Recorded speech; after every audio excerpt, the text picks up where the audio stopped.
హల్లెలూయా హల్లెలూయా.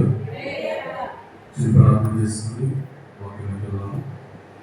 పరిశుద్ధుడా ప్రేమకు స్తోత్రములైన ఉపదేవానికి స్తోత్రములైన పరిశుద్ధాత్మ దేవానికి స్తోత్రముల తండ్రి, నిలిచిన విలువైన సమయం బట్టి నీకు స్తోత్రములైన, మీరు చేయబోతున్న బలమైన కార్యాల బట్టి నీకు స్తోత్రములైన.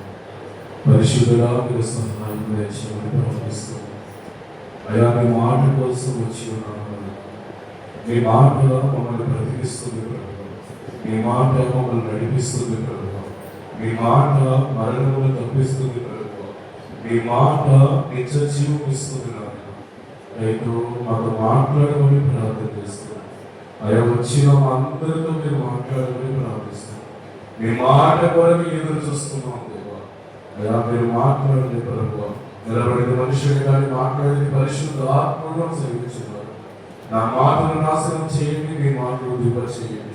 మీరు మాట్లాడితే మంచి జరగదు, మేలు జరగదు. మీరు మాట్లాడితే సమస్తము జరుగుతాయి ప్రభువా. మీరే మాట్లాడమని మహిమ పొందమని నజరుడైన యేసు నామములో వచ్చి ప్రార్థన మరి అడిగినందుకు నామములో పొందండి.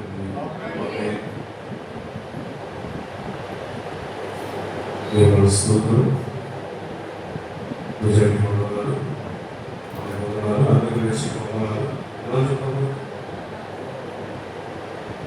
దేవుడు చూపిన బట్టి, దేవుడు చేసిన సహాయాన్ని బట్టి, దేవుడు ఇచ్చిన ఆరోగ్యాన్ని బట్టి, బలాన్ని బట్టి ఏ దేవుడు సజీవులు ఎక్కడో ఉండడానికి దేవుడు అవకాశం ఇచ్చాడు. హల్లెలూయా.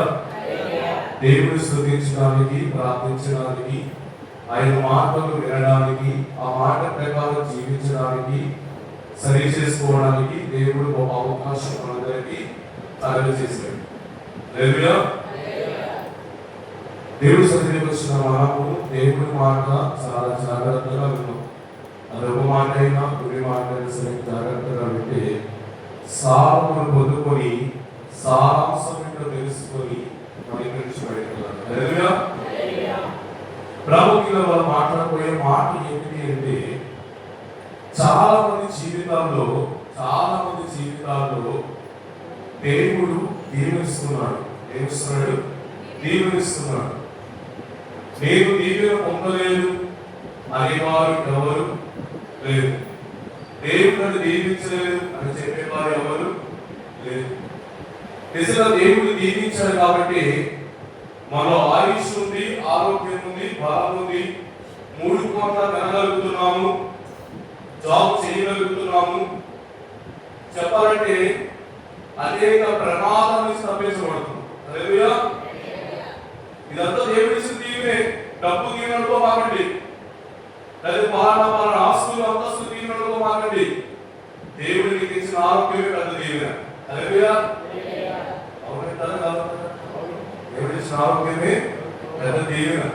ఈ ఆరోగ్యం లేక కోవిడ్ హాస్పిటల్లో ఎంతో మంది ఎన్నో ఇబ్బందులు పడుతున్నారు. ఒక్కసారి అక్కడ క్యాజువాలిటీకి వెళ్తే చాలు, అసలు మనిషి జీవితం ఇదే అని వస్తాం. నేను సాయంత్రం క్యాజువాలిటీ వెళ్తాను, స్ట్రెచ్ల మీదే బెడ్ కాదు, స్ట్రెచ్ల మీద ఇంజక్షన్, స్ట్రెచ్ల మీద బ్లడ్ పెట్టేస్తున్నారు, స్ట్రెచ్ల మీదే సరిలేదు. అసలు ఆ మనిషి జీవితం అంతా కావాలంటే గవర్నమెంట్ లేదు రావాలి. హల్లెలూయా. కానీ దేవుడు మనల్ని ఎంతో ప్రేమించి, రక్షించి, సంరక్షించి, విలువైన కృపనిచ్చి, దారి చూపించి, దయ చూపించి, ప్రేమ చూపించి, ఇదిగో నా మాటలు విను, ఆ మాటలు సారం పొందుకు, నువ్వు దీవించబడతావు, నీకు ఆరోగ్యం ఉంటుంది, ఆయన రెక్కల నీడగా మనకి ఏం కలిగిందంట? ఆశ్రయం కలుగుతుంది, ఆరోగ్యం కలుగుతుంది. హల్లెలూయా. నిజంగా నాకు గొప్ప దేవుడు. మనం చెప్పుకోతున్న వాక్యం ఏమిటంటే, చాలా మంది జీవితాల్లో చేస్తున్న ఒక పిచ్చి పని గురించి చెప్పుకుంటాం. చాలా మంది జీవితాల్లో చేస్తున్న ఒక పిచ్చి పని. ఆ పిచ్చి పని ఏంటంటే, విశ్వాసం అవ్వచ్చు, ప్రతి జీవితం కలిగిన వారు అవ్వచ్చు, సేవకులు అవ్వచ్చు, ఎవరైనా సరే దేవుడి వైపే చూడాలి. ఎవరైనా చూడాలి? దేవుడి వైపే చూడాలి. వారి ఉద్యోగస్తులైనా, వారి వ్యాపారస్తులైనా, వారి మంచి చదువుకున్నోడైనా, మంచి తరగతులు చేస్తున్నోడైనా సరే, సీఎం అయినా పిఎం అయినా ఎవరు చూడాలంటే దేవుడి వైపే చూడాలి. కానీ చాలా మంది జీవితాలు ఎలా ఉన్నాయంటే, దేవుడి వైపు చూడటం లేదు, కానీ దేవుడు ఇచ్చిన దీవెన వైపు చూస్తున్నారు. ఎవరైనా చూస్తున్నారంట? ఇవాళ వాక్యం కూడా నువ్వు దేవుడి వైపు చూస్తున్నావా, దేవుడు ఇచ్చిన దీవెన వైపు చూస్తున్నావా? దీవెన వైపు చూస్తున్నావా, దేవుడి వైపు చూస్తున్నావా? మరి చెప్పాలంటే మన జీవితాలు చాలా మంది దేవుడు ఇచ్చిన దీవెన వైపు చూస్తున్నారు, కానీ దేవుడి వైపు చూడట్లా. మన జీవితంలో కృప రావాలన్నా, అనేక దీవెనలు పొందాలన్నా నువ్వు దేవుడి వైపే చూడాలి, దీవెన వైపు కాదు.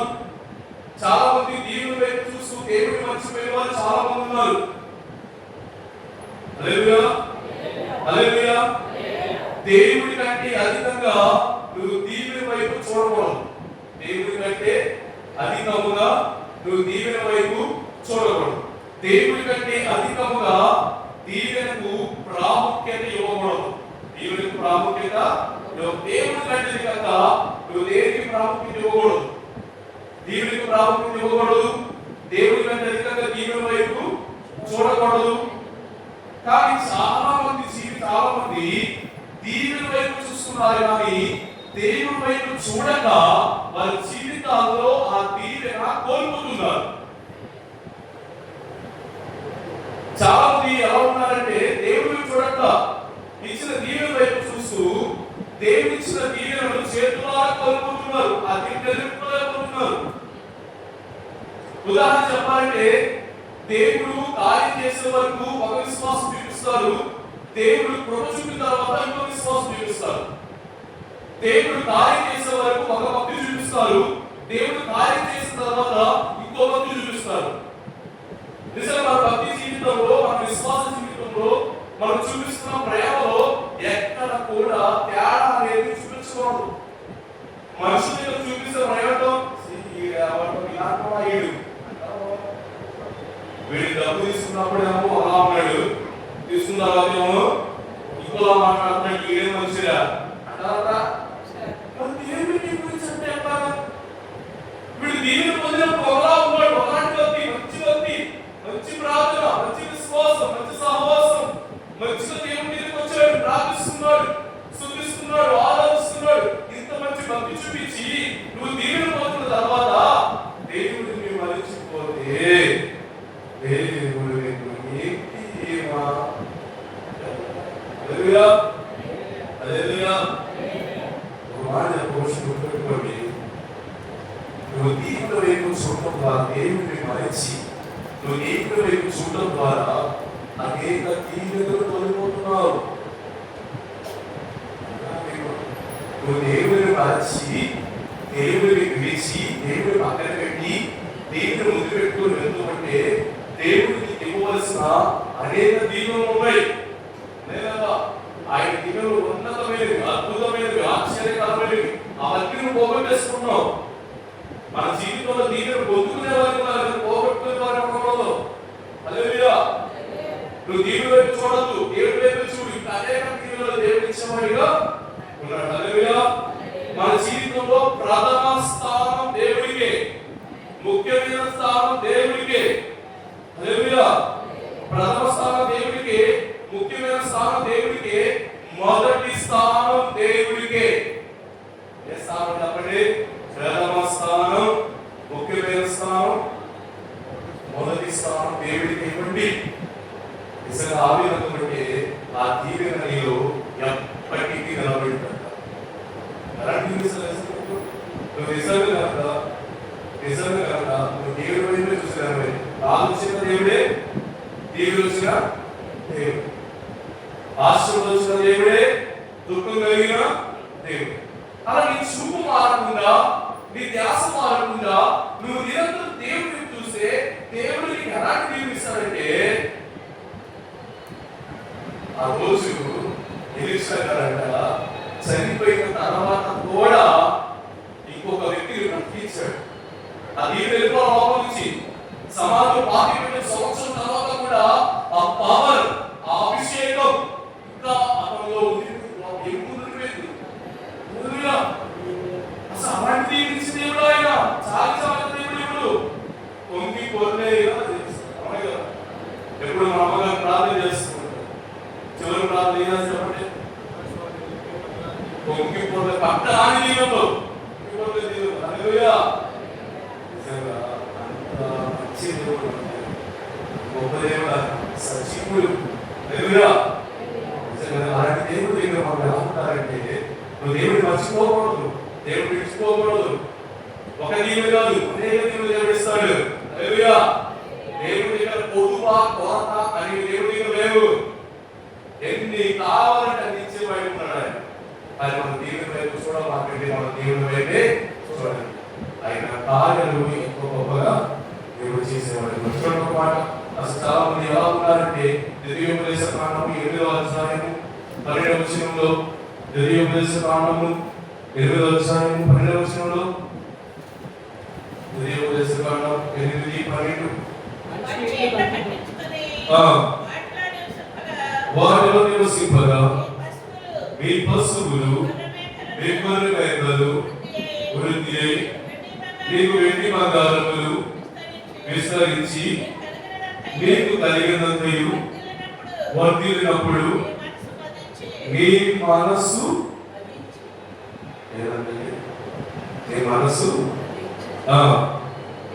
మదించి దాసుల గృహమైన ఐగుప్తు దేశంలో నిన్ను రప్పించిన నీ దేవుడైన యెహోవాను మరిచినవేమో. జాగ్రత్త. హల్లెలూయా. నీ దేవుడైన యెహోవాను మరిచిపోవాలని బట్టి ఇక్కడ దేవుడు అంటాడు, మంచి ఇల్లు కట్టించుకున్న తర్వాత నీ పశువులు నీ గొర్రె మేకలు వృద్ధి అయిన తర్వాత, ఇక్కడ ఏం చెప్తుందా, ఇంటి గురించి చెప్తున్నాడు, పశు సంపద గురించి చెప్తున్నాడు. మూడు చెప్పాలంటే నీకు వెండి బంగారములు విస్తారంగా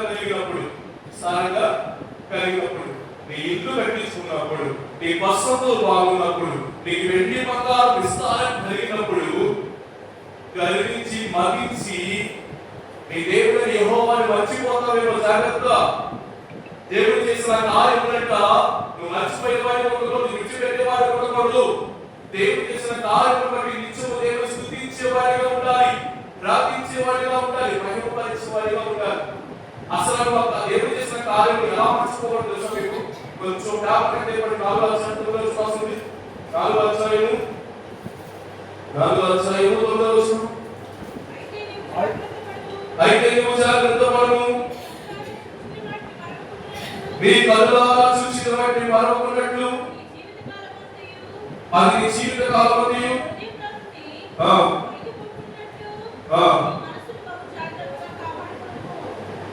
హల్లెలూయా. ఎక్కడ తొలగిపోకూడదట, ఎక్కడికి తొలగిపోకూడదట, నీ హృదయముల నుండి జాగ్రత్త పడుకొని కన్నులా చూసుకొని మరచిపోకూడదు. నీ జీవిత కాలమంతయు నీ హృదయం నుంచి తొలగిపోకూడదు.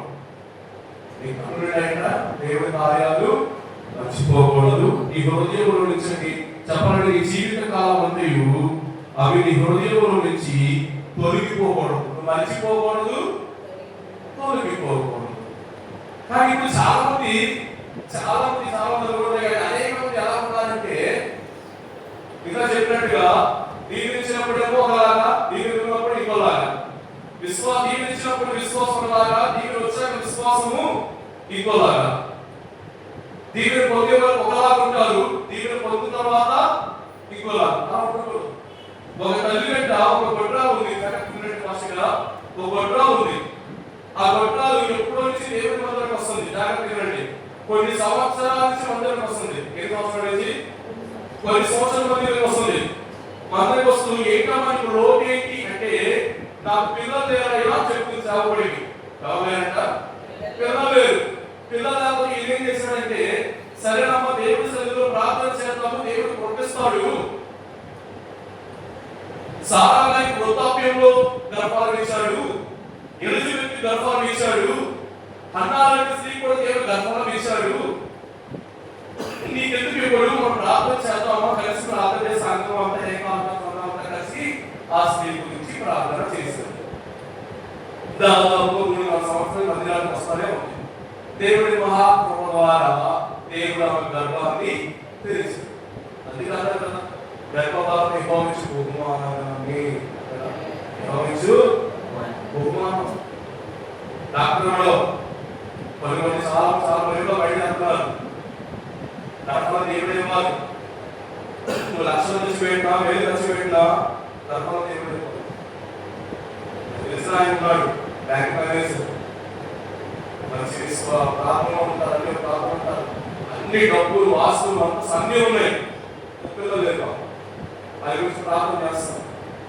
ఇప్పుడు ప్రాముఖ్య స్త్రీకి దేవుడు తర్పణం ఇస్తాడు. తర్పణం ఇవ్వగానే పిల్లలు పుట్టాడు. పిల్లలు పెట్టగానే పాస్టర్ గారు వచ్చాక, ఏమ్మా నువ్వు దేవుడి మంది ఎందుకు రావడం అడిగాడు. దేవుడి మంది అడిగి కుదరట్లేదా, ఇదే కుదరట్లేదంట. దేవుడు పొందినప్పుడేమో కుదిరింది, దేవుడు పొందిన తర్వాత కుదరట్లేదు. ఆ పిల్లడు ఎక్కడైంది, దేవుడు పొందడం మాట్లాడింది. అయ్యగారు ప్రార్థన చేయండి, అయ్యగారు ప్రార్థన చేయండి, అందరూ పిల్లలు ప్రార్థన చేయండి, అయ్యారు కుదరట్లేదయ్యా, కుదురుతారా మందిరానికి? ఇదే లేదు. ఈ మాట చెప్పగానే అంటే దేవుడు దీవించి దూరం చేసుకుంటాడు మనుషుల్ని. మీకు అర్థమైందా? దేవుడు పొందనప్పుడు 4 సంవత్సరాలు 3 సంవత్సరాలు మందిరానికి మారకుండా వచ్చిన స్త్రీ దీవెన పొందిన తర్వాత మందిరాన్ని మర్చిపోయింది, ప్రార్థన మర్చిపోయింది, విశ్వాసం వదిలిపెట్టేసింది. అంటే మీకు అర్థం ఏంటంటే దేవుడు దీవెనించి మనుషులు దూరం చేస్తున్నాడా? దూరం చేసుకుంటున్న మనుషుల్ని చాలా మంది ఎలా ఉంది, అలాగే ఉంది. ఇప్పుడు సమాజంలో మీరు నమ్మినా మీరు నమ్మకపోయినా సమాజం ఎలా ఉందంటే దేవుడు దీవించి దూరం చేస్తున్నాడు మనుషుల్ని. ఆ దీవెని ఇవ్వనంత కాలము నువ్వు దేవుడి వదలవు, మందిరం వదలవు, సంఘాన్ని వదలవు, సేవకుని వదలవు, ప్రార్థన వదలవు, విశ్వాసం వదలవు, భక్తి జీవితం వదలవు. ఆ దీవెని పొందిన తర్వాత అన్నిటిని వదిలేసి ఆ దీవెని వైపే వస్తాం. ఎవరు చూస్తామంట? ఆ దీవెని వైపే చూస్తాం. హల్లెలూయా, హల్లెలూయా. అదేవిధంగా దేవుడు నీకు దీవెని ఇవ్వకపోతే దేవుడు విడిచిపెట్టేవాడు కాదు, మందిరాన్ని విడిచిపెట్టేవాడివి చెప్పాలండి. ఈ మాట యేసయ్య నీ గురించి నా గురించి అనకూడదు. యేసయ్య నీ గురించి నా గురించి ఆ మాట అనకూడదు. అవి వీడికి దీవించాక దూరం అయిపోయాడు, వీడికి ఆశీర్వదించ దూరం అయిపోయాడు, వీడికి మంచి జాబ్ ఇచ్చా దూరం అయిపోయాడు, వీడికి మంచి పిల్లలు ఇచ్చాను దానికి దూరం అయిపోయాడు. ఈ మాట నీ గురించి నాకు దేవుడు అనకూడదు. హల్లెలూయా, హల్లెలూయా. ఒక విషయం బాగా ఆలోచించండి, మన అంతరంగం గురించి మనకంటే మన దేవుడికి బాగా తెలుసు, మన ఆలోచన తెలుసు, మన ఉద్దేశాలు తెలుసు, మన తలం కాదే. ఉదాహరణ చెప్తా, మన ఆలోచనలు చీపుగా ఉంటాయి, ఎలా చెప్పండి, చీపుగా ఉంటాయి, తక్కువగా ఉంటాయి. కానీ దేవుడి ఆలోచనలు ఉన్నతంగా ఉంటాయి, అద్భుతంగా ఉంటాయి. హల్లెలూయా. ఆయన మన పట్ల కలిగిన ప్రణాళికలు చాలా గొప్పవి, ఆయన మన పట్ల చేసే ఆలోచనలు ఎంతో గొప్పవి. ఆయన వివరించలేవు, వివరించడం కూడా మన జీవితం సరిపోదు. హల్లెలూయా. అన్ని గొప్ప ఆలోచనలు దేవుడు నీ పట్ల నా పట్ల కలుగుతున్నాడు. ఆయన ఆలోచన మన పట్ల కానీ మన ఆలోచన కలగదు. ఒకటే మాట, ఆయన నీ ఆలోచన నెరవేర్చండి, ఉన్నతమైన స్థానం వైపు నడిపిస్తాడు. హల్లెలూయా. ఎందుకంటే అంతగా చూడు, సింపుల్ చెప్తా. యాకోబు గారు ఉన్నారు, ప్రయాణం చేస్తున్నాడు, తన మామ ఇంటికి ప్రయాణం చేస్తున్నాడు, వెళ్తూ ఉన్నాడు. మధ్య వచ్చింది, ఒక రాయి తలగడ తీసుకొని పడుకున్నాడు. నాకంతా తెలుసు. పడుకోగానే పరలోకం నుంచి ఒక పరలోకం ఊళ్ళో నిచ్చెన వేసినట్టు ఆ నిచ్చెన దేవదూతలు ఎగిరినట్టు చూస్తూ ఉన్నాడు. చూస్తూ దేవుడు దీవించాడు. దేవుడు దీవించాడు. ఒకసారి వచ్చింది కదా, ఒకసారి దేవుడు దీవించాడు కదా. ఆది కాండంలోనే ఒక మాట ఫాస్ట్ వెళ్ళిపోదాం. ఆది కాండము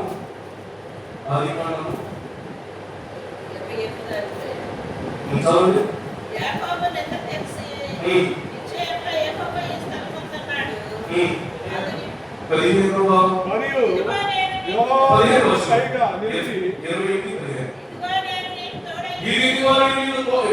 మొదటి దేవుడి ఆలోచన, దేవుడి ఆలోచన ఏమన్నా మీరు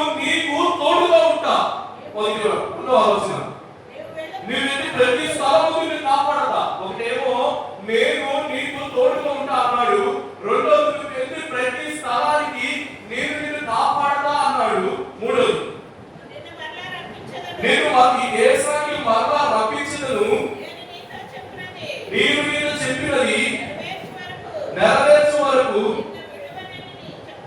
నేను నిన్ను విడువను. పక్కన నీ సంతానము భూమి మీద లెక్కకు ఇసుక రేణువుల వలెను పడమటకును తూర్పుటకును ఉత్తరముటకును పశ్చిమముటకును వ్యాపించెదవు. హల్లెలూయా. ఇవి ఉన్నతమైన ఆలోచన కాదా? ఇది ఉన్నతమైన ఆలోచన. దేవుడు కలుగున్నాడు యాకోబు పట్ల. కానీ యాకోబు ఎలాంటి ఆలోచన కలుగున్నాడు? ఒక మాట యాకోబు 20 వచనం అక్కడ 28 ఆది ఒకటిలోనే 28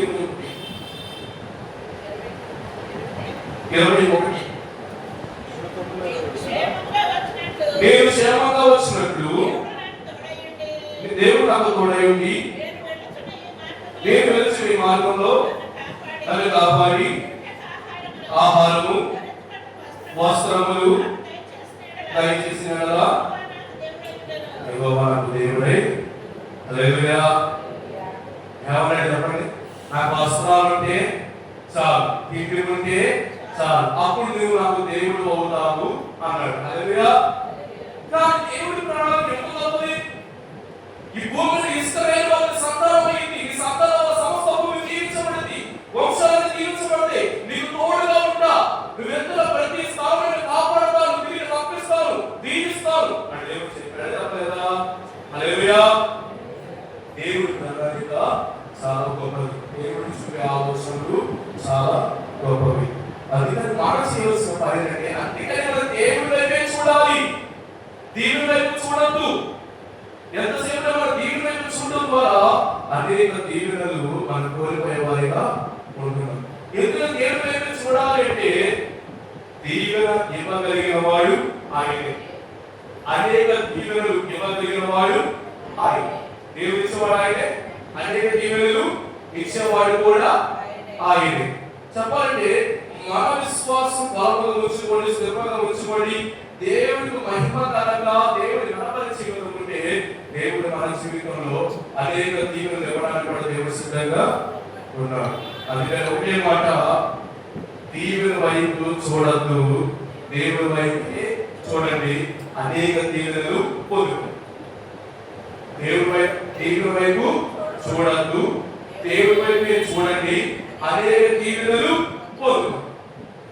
అంటే బయట ఆఫర్ పెట్టారు కదా, ఇది కొంటే ఇది ఉచితం, ఇంత తగ్గింపు ధరలో ఉంది, త్వరగా వచ్చి కొనుక్కోండి, ఒకటి కొనుక్కోండి అని చెప్తున్నాడు. ఒకటి కొంటే ఒకటి ఫ్రీ. అంటే జనాన్ని ఎలా ఆకర్షించాలో సొసైటీకి అంతా తెలిసిపోయింది. హల్లెలూయా. కానీ దేవుడు ఏమన్నాడంటే నువ్వు నా వైపు చూడు, నీకు బాధ కలిగిందా నా వైపు చూడు, నీకు దుఃఖం కలిగిందా నా వైపు చూడు, దీవెన కలిగిందా నా వైపు చూడు, ఆశీర్వాదం కలిగిందా నా వైపు చూడు, నీ జీవితంలో కన్నీరు కలిగిందా నా వైపు చూడు, నీ కన్నీరు తుడుచువాడు నేనే, నీ కన్నీటిని దాచిపెట్టువాడిని కూడా. ప్రతి భాషతో ఎందుకు దాచిపెట్టుకుంటే హల్లెలూయా. నిజంగా ఒక ముగ్గురు జీవితాలు చెప్పి మొదటి మాట ఏంటంటే దేవుడి వైపు చూడకుండా, దేవుడి వైపు చూసి దేవుడి వైపు చూడకుండా అనేక దీవెనలు పొందుతున్న వారి గురించి కొన్ని విషయాలు తెలుసు. మనం చెప్పాలంటే హన్నా గారి గురించి మనం చాలాసార్లు విన్నాం. హన్నా గారి గురించి చాలాసార్లు చాలా వాక్యాలు విన్నాం, ఒకటి చాలా వాక్యాలు విన్నాం. చెప్పాలంటే హన్నా గారి గురించి చెప్పాలంటే హన్నా గారు చేసిన ప్రార్థన ద్వారా దీవెన పొందుతుంది అని తెలుసుకున్నాం. అవునా కాదు? హన్నా గారు చేసిన ప్రార్థన ద్వారా దీవెన పొందుతుంది. చెప్పాలంటే ఎక్కువ దీవెన పొందుతుంది. ఆ చేసిన ఒక్క ప్రార్థన మరి గంట సేపు చేసిందో, అరగంట సేపు చేసిందో, ముప్పాగంట తెలియదు. కానీ ఎంతగా దేవుడి సన్నిధిలో హృదయాన్ని పొందాలి చేసిందంటే అందుకే దావీదు చెప్తూ ఉంటాడు, సమస్త ప్రజలారా యెహోవాని నమ్మించుడి, ఆయన సన్నిధిలో మీ హృదయాన్ని పొందాలించండి, ఆయనే మన ఆశ్రయ మన బలమైన కోట. ఏం చేసిన మనదే దేవుడి సన్నిధికి వెళ్ళింది, హృదయం తనకాలు పొందాలి చేసి తన బాధ తన సమస్య, తన పడుతున్న నిందలు, తన పడుతున్న బాధలు ప్రభువానికి ఉపయోగించేసి ఒకటే మాట, ప్రభు అర్థం చేసుకుంది, ఒక పిల్లలు నువ్వు నీకు ఇచ్చేస్తా, ఇవ్వు నీకు ఇచ్చేస్తా. హల్లెలూయా. ఎప్పుడు నిబంధన చేసుకుంటావు, దేవుడు దీనిగా ఇచ్చేసాడు. సమయంలో లాంటి వాడు పుట్టేశాడు, సమయం లాంటి వాడు పుట్టేశాడు. ఆ సమయంలో గారికి చిన్నప్పటి నుంచి దేవుడు అంటే ఏంటి, భక్తి అంటే ఏంటి, ప్రార్థన అంటే ఏంటి, ఏ విధంగా నువ్వు పెరగాలి, చిన్నప్పటి నుంచి చెవులు ఊదుతూ పెంచింది. ఏముంది పెంచిందట? మామూలుగా పెంచుతామంటే ఫోన్లో బొమ్మలు చూపిస్తూ పెంచుతాం, టీవీలో సినిమాలు చూపిస్తూ పెంచుతాం. హల్లెలూయా. ఈయన చేసిన పని తన బిడ్డకి చిన్నప్పటి నుంచే చెవులు ఊదేసింది. దేవుడు అంటే ఏంటి, దేవుడు అంటే ఏంటి, ప్రార్థన అంటే ఏంటి, విశ్వాసం అంటే ఏంటి, ఇలా ఉండాలి. మరి ఇంటిన్నాడు కాబట్టి ప్రతిష్ఠితమైన వాడు చెప్పగానే మోకాలు వేసిన యోధులు కనబడ్డాడు సమయంలో. హల్లెలూయా. హల్లెలూయా. ఆమె ఎంతసేపటి దేవుడి వైపు చూడాల, ఎవరో చూసింది, దేవుడి వైపే చూసింది. నేను దేవుడికి అప్పగించాలి, ఇగో నాకు దేవుడు నాకు ఇచ్చాడు, నేను దేవుడికి ఇచ్చేద్దాం అనుకున్నాను, నిబంధన చేసుకున్నాను, మొక్కుబడి చేస్తున్నాను. దేవుడికి ఇవ్వాల్సిందే. దేవుడిది ఎవరైనా సరే, ఏదైనా నువ్వైనా సేవకుడైనా ఎవరైనా సరే దేవుడికి ఇవ్వాల్సింది, దేవుడికి ఇవ్వడమే. హల్లెలూయా. నువ్వు దేవుడికి ఖచ్చితంగా ఇవ్వాల్సిందే. ఎప్పుడైతే ఈ హక్కు మనసులో దేవుడికి ఇవ్వాల్సింది దేవుడికి ఇచ్చేయాలి. ఎంతో మంది ఆలోచన చెప్పుకుంటారు, అమ్మా ఎన్నో సంవత్సరం గొప్పరాలు ఉన్నాం, లేక పుట్టాడు చేస్తానంటే. ఎంతో మంది శత్రువులు చెప్పుకుంటారు, ఎంతమంది మిత్రులు చెప్పుకుంటారు, బంధుమిత్రులు చెప్పుకుంటారు, ఇంకో మాకు పుట్టాడు ఇచ్చేద్దాం, మాకు వెళ్ళే. ఓకే ఇచ్చేసాము అనుకో, ఇచ్చేసామే అనుకో. కొంతమంది ఉంటారు సలహాలు, చెడ్డ సలహాలు, పనికి మన సలహాలు వచ్చేవా, నువ్వు ఇచ్చేసావు అనుకో, నీకు పెట్టుకోకపోతే నీ పరిస్థితి. అప్పుడు గొడ్రాలు నీకు చూసుకున్నావు కదా, ఇప్పుడు కన్నావుగా ఇచ్చేసావు, నీకు పెట్టుకోవట్లేదు, నీ పరిస్థితి. అన్నా ఆలోచన చెప్పేవాళ్ళు లేదు కదా చాలా. ఇంకో మాట చెప్పరా, ఆ పక్కన నా పేరు చెప్పేస్తారు, ఏ కావాలో చెప్పుకుంటుంది, ఇదో నీ పేరు కొట్టుతావు, నేను అది శాపం పోతున్నాడు, ఈ శాపం చెప్తున్న ప్రయత్నం చేస్తున్నాడు. ఆ మాట చేస్తున్నాం, పెరిగిన వచ్చేటంట అదేమో ఇదో లేక పుట్టాడు ఇచ్చేటంటే ఈ మనిషి వాళ్ళు చెప్తున్నా ఇవ్వకు, నీ పట్టుబడి పరిస్థితి అప్పుడా చూపించుకున్నావు సరిపోదా అదే వాళ్ళు లేకపోలేదు. కానీ ఆమె ఎవరు ఇంటికి చెప్పినా, నేను దేవుని వైపు చూడట్లేదమ్మా, నేను దేవుడి వైపు చూస్తున్నా. ఎవరైనా చూస్తున్నారంట, దేవుడి వైపు చూడట్లేదు, నేను దేవుడి వైపు చూస్తున్నా అని చెప్పి ఎప్పుడైతే సమయాలు గారిని తీసుకొచ్చి ఎప్పుడైతే ఇగో నేను మొక్కుబడి చేస్తున్న స్త్రీని నేనే తిరిగి బిడ్డ అని ఎప్పుడైతే అప్పగించేసిందో దేవుడు ఆమెకి ఎంతమంది పంపించాడంట? 5. ఉదాహరణ చెప్తాను జాగ్రత్తగా అంటే, పెళ్లి నాకు 3 కావాలి ముఖ్యంగా మాట్లాడు. సమయం పుట్టిన తర్వాత అన్న ఒకరికి తల్లి మాత్రమే. ఎప్పుడైతే ఆ దీవెనకు చూడకుండా ఏమి చేసిందో 6 మంది పిల్లలకి తల్లి అయింది. ఎంతమంది పిల్లలకి? 6 పిల్లలకి తల్లి అయింది. హల్లెలూయా. హల్లెలూయా. ఎప్పుడు కూడా తిను వెనకడు పీయలేదు, వెనక చూపు చూడలేదు, వెనకడుగు పీల, వెనక చూపు చూడ. ఎంతసేపటికి దేవుడి వైపు చూసింది, ఎంతసేపటికి ఎవరి గురించి ఆలోచిస్తుందా?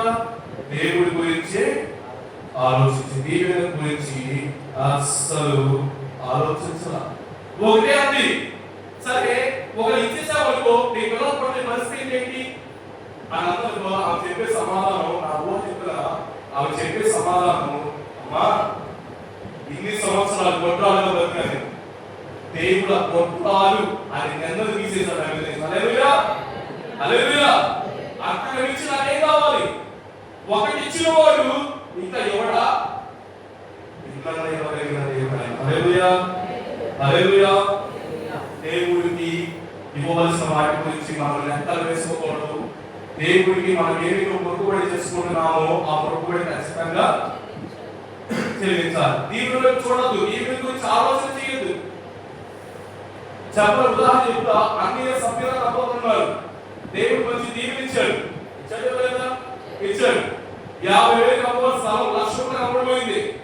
దాని లోపల ఎవరు వచ్చాడు? వచ్చేసాడు. ఇప్పుడు దీవుని గురించి ఆలోచన చేశారా చేయలేదు? వాళ్ళు దేవుడు మర్చిపోయారు, దేవుడు ఇచ్చిన దీవెన మర్చిపోయారు. ఆ కూర్చున్న దీవెన గురించి మాత్రం ఆలోచిస్తున్నారు. ఆ దీవెన కాస్త శాపంగా మారి మన జీవితాలు అంతా అయ్యే వరకు తెలుసుకున్నాం. హల్లెలూయా. నిజంగా మన జీవితాల్లో దేవుడు ఇచ్చిన దేవుడి వైపే చూడాలి, కానీ దేవుడు ఇచ్చిన దీవెన వైపు మనము చూడకూడదు. చెప్పాలంటే దేవుడి కంటే ఎక్కువగా నువ్వు దీవెన ప్రాముఖ్యత ఇవ్వకూడదు. దేవుడి కంటే నువ్వు ఎక్కువగా దీవెనను ప్రేమించకూడదు. అనేక దీవెనలు కోల్పోతున్నాం. ఇక్కడ అనేక దీవెనలు, అనేక ఆశీర్వాదాలు. దేవుడి వైపే చూడండి, దేవుడి ఇచ్చిన దీవెన వైపు మాత్రము చూడాలి. హల్లెలూయా. ఇంకో వ్యక్తికి చెప్తా, ఏ పేరు మన తెలుసు ద్వారా? అబ్రహాం గారు. ఎవరైనా? అబ్రహాం గారు లేక పుట్టాడు. ఎన్ని సంవత్సరాలు పుట్టాడు? ఎన్ని సంవత్సరాలు? సుమారుగా 90 ఏళ్ళు పుట్టాడు. ఈ 90 ఏళ్ళు పుట్టిన వాడు ఎంతో బాగా చూసుకుంటాడు. చూసుకోడా? ఇప్పుడు ఇంట్లో లేక పుట్టారనుకో, అసలు వారికి రాజ్య భోగమే. కాలు కింద పెడితే అసలు చెప్పడానికి ఎవరైనా కిందిపోతుంది ప్రయత్నం చేస్తారు. మాసపడిలో ఆమెకి 10 సంవత్సరాలకు 12 సంవత్సరాలకు పుట్టింది పాప. అది చెప్పాలంటే అసలు కింద మీకు ఏమైపోతా అన్నట్టు పిలుస్తున్నారు. అది ప్రయత్నం చాలా డేంజర్, చాలా డేంజర్. హల్లెలూయా. ఈయన 90 సంవత్సరాలు పుట్టిన అబ్రహాముగా చెప్పాలంటే ఇస్సాకు వైపు చూడలేదు. ఎవరు వైపు చూశాడు? మీకు ఒక మాట గుర్తు చేస్తాను చూడండి. ఆదికాండం 22 ఆ సంగతులు జరిగిన తర్వాత దేవుడు అబ్రహాము గారిని పరిశోధించెను. ఎట్లనగా ఆయన అబ్రహామా అని పిలువగా అతడు ఎవరు చెప్పండి దేవుడు పిలిచాడు. అక్కడ మాటలు చాలా బాధాకరంగా ఉంటాయి, రెండు దేవుడికి మహిమకరంగా ఉంటాయి. అబ్రహామా, ఆకాశం నుంచి పిలుపు రాగానే ఈయన చిత్తం ప్రభువా అని ఒకే డైలాగ్ చెప్పాడు. అప్పుడు ఆయన ఇక్కడ దేవుడు ఎంత నీట్గా మాట్లాడుతున్నాడంటే, నీకు ఒక్కడే కుమారుడు, నీకు ఒక్కడే ఉన్నా నీ కుమారుడిని అనగా నీవు ప్రేమించి ఇస్సాకు తీసుకొని మోరియా దేశంలోకి వెళ్ళి అక్కడ నీతో చెప్పు పర్వతములలో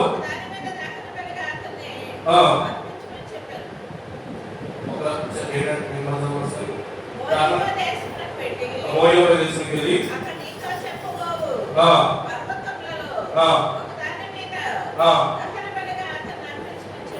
ఇప్పుడు దేవుడు ఆకాశం పిలిచాడు, అబ్రహామా పిలిచాడు.